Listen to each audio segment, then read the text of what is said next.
بله سروک ناوندا شیورمندی یا ازدیان آلمانیا دکتر عرفان اورتاش تماشاوان هیجا ج پارلمنتو یا آلمانیا ج برلین پایتخت آلمانیا میوانی من سلاو بوده که عرفان روشکی دلخوشگر کو جنوساید ناساندن جالی پارلمنتو یا آلمانیا و گرینگیاوی گرتجمره بنرخینه فرمو دکتر عرفان. ایوار باش گرنگیاوی جبوما گلکی گرنگا سبب آقا گو قبول کرنا وی جنوسیتی قبول کرنک سیاسی 20 نقطه تیدنا یک جوان نقطه yani 4 نقطه جبو رزداریه و 16 نقطه دن گو حملی بین جه جبروی که گله بله جبروی که جی yani از دبیجم yani گرینگا او 16 نقطه کو دیورن جی بجی کرن وکی گرینگی ناوروکا کی چاوا هنه دکتر عرفان گرت ناوروکا وان خالام بزانه يعني ما وقت ناوند شيرمندية يزيدين لألمانيا تبلي حشيرين شنغال ما اتفاق كرجو أم تشجوان بخوازن قالك نقطي جو ما خواستن آنين بجه يك جوان جي بقرا إنسانا شنغاليا جو بقرن جواري خو جواري وان بين آبا كرن هيويك مزنج مرچيبو جو ألمان نحام گوتیا امی آلی کار بدن گو آلمان خصوصی جبو ایزیدیا گوتیا می کار بکن نویک شی یاد دوا مدویدت خواست گو او ملیشی شنغال گو شنغال در کبن یاد دن او اتفاق نقابه بغدا و هولردا گو بیبجه يعني افتاخوازا حشيرين شنغالن بو شنغالي دوردا آلية دا المانيا گوزانگوك يعني گوزانگوك بيشا ازداتية دا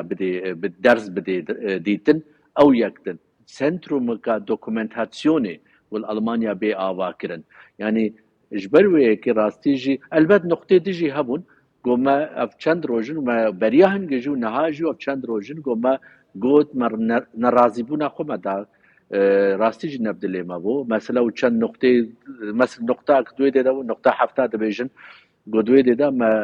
گوت ما گو او تشتی گو اون تینن سر زمان او نه برینا ازیدیا درمان دکی او برینا ازیدیا بهتر هر گاب وقتی گو مسر خبر ددن بهتر برینا ازیدیا ودکی جبر وی که جلی بس دولات دموکراتی ده حموتش وقت مروی چینا بن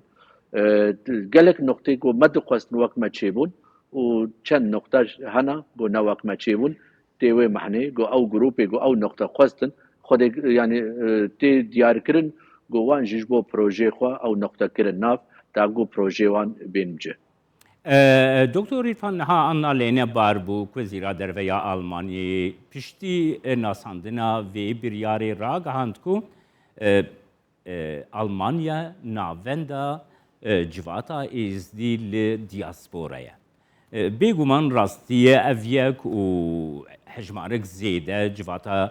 ازدی گول آلمانیا دجین هنه لی هاویر دورا آلمانیا جی چندین ولایتی دن اکووکی جنوساید ناس کرنه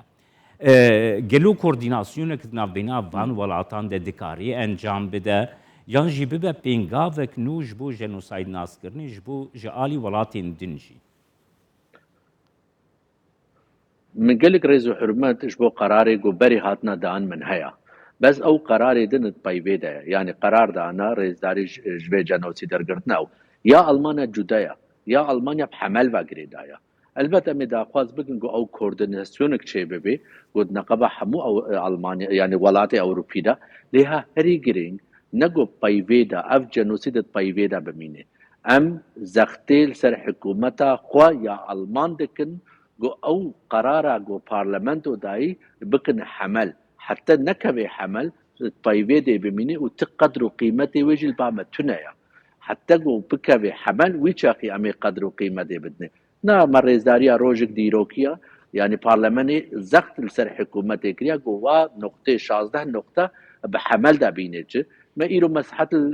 بشتي بارلماني ما بوزارة آواكرني را ما كومبون شيكر وما اف نقطه جو حملي مجوان خواستن وانجي صوز و پیمان دامه قب مرة بحشيرة شنقارة بقدية شنقارة رونن و آواكرنا شنقال بوارة بشنقالية را پربینن دوی ده تکلیفک هات کرن گو کمیتاک به آوا کرن جه حشیر شنگال جه حکومت کردستان جه بغدا و جه آلمانیا yani گو دوی ده وی کوردیناسیونه گو کاربن سر آوا کرنا شنگال گفتگو بکن تا کاربن قرار بدن از گورا من الفكرة من تكليفك جلك بيروزبو وتكليفك يجبو حمل يا درسي أو بي بو شنغالي خو قراري خو بدن يك ياد دوا بي حكومتا كردستان شنغال ناي آواكرن بي حكومتا بختاجي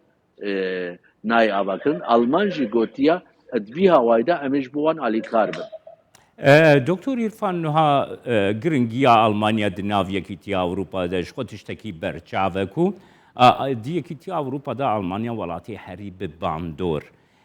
yani mümkün ku Almanya pişti ve bir yara gogurti. Genocide nasandına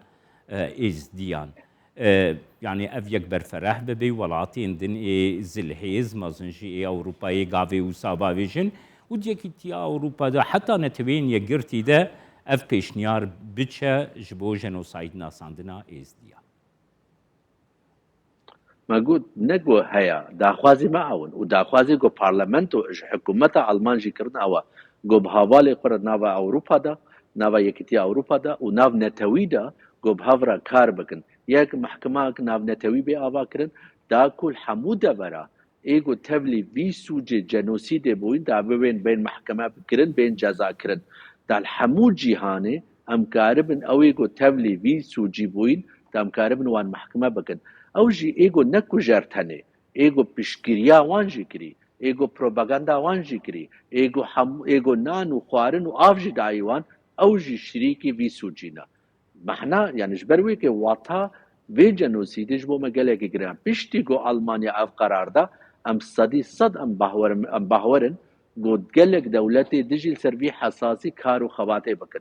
ام جي راستي جي كد قلق دريج بدا اب 8 سالي منا قوم البرخ وددن اب 8 سالي منا قد وزارتك نمايا ووكيلك نمايا بارلمنترك نمايا قد مرة ما هفديتن بيرا نكريا وملسر حساسي قبول كرنا جنوسي وآوا كرنا شنقال قم بير خبر ندانا يعني ايرو قلق هاي بيبين مرهاتن كرن متايبت ميديا ألمان دا ديفيجن يعني دبي اونگهان هدفاقا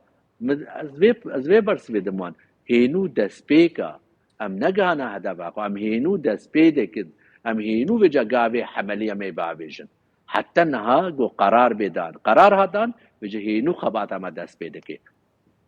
ملی سپاسیاتت کم دکتر عرفان اورتاز سروک نوانداشی ورمندی ازدیان جه برلینا پایتخت آلمانیا گلمن